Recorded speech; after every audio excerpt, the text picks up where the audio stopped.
Hello, welcome to day 15. Right, today we're going to make a little Christmas tree to add to our scene. So grab some green wool, something that's going to look nice and Christmassy.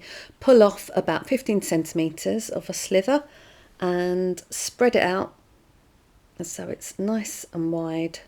And we're going to roll this up into a sausage. So I've poked it a little bit just to start forming it.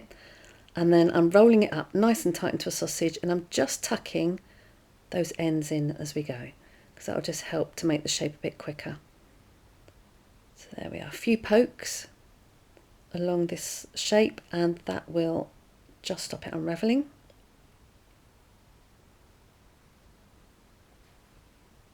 And this works out to be about 10 centimetres long when I've made it, but yours might vary a little bit, but that's roughly what we're going for. Now just spend a bit of time felting this green sausage. Keep rolling it round and round on your mat so that you don't flatten it down too much. The more you roll it round and round, you're coming in from different angles, so that keeps the sausage shape. And the idea is you just want to make this really nice and firm, because I always say when I'm making models, it's so much easier if you make that first shape nice and solid.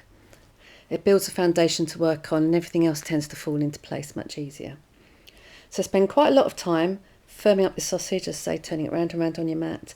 Choose one end that's going to be the base of the tree, and you're coming in sideways at an angle to firm up that end. And the other end, turn it over, and you're squishing this end down a bit because you want this to come to a little bit of a point at this end. So it's just starting it off. You can see you can't really tell too much difference in the end yet, so we're going to start changing that. So I've pulled off another length of wool, just opening it up a little bit. Now I just want to go down this end. That's the end that's going to be the base of the tree.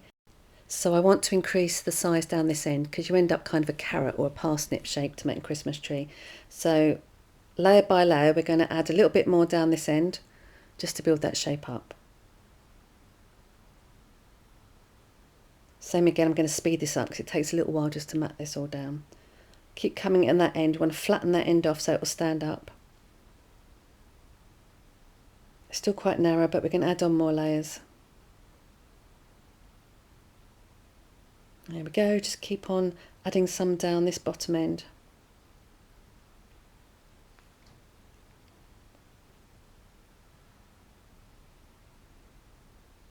And it's up to you how wide you make your Christmas tree. You want to make a certain width at the bottom to give it a fair chance of standing up, but you can go for sort of a long, tall, narrow one if you want, or you can keep adding layers on and make it really nice and chunky.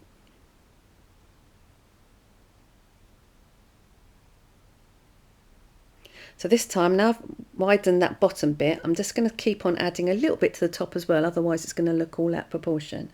So I've opened that wool up, spread it out a little bit, and I'm just adding a little bit more to the top as well.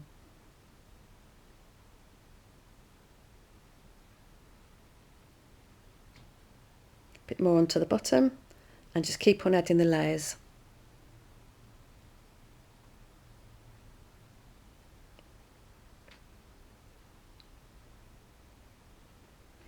Right, we want to get this base bit here nice and firm so it will stand up. Now it might stand up by itself. If you're lucky, it's already worked. If not, there's a couple of tricks you can do. You can pop it on your table, push it down really hard, really rub it on the table quite firmly. And before the wool has a chance to bounce back, start stabbing all over the area you've just been rubbing. And this will really firm up that bottom layer and get it really nice and flat, and really helps your chance of getting it to stand up easier. You can also push really firmly with your thumb right in the middle of that base and push the middle inside, and that helps as well.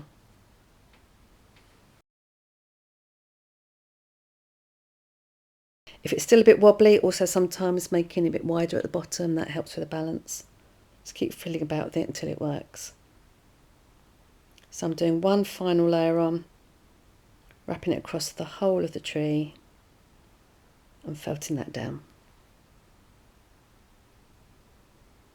And there we go, we've got a nice triangle tree. It's standing up, and that's all your work done for today. I shall see you tomorrow.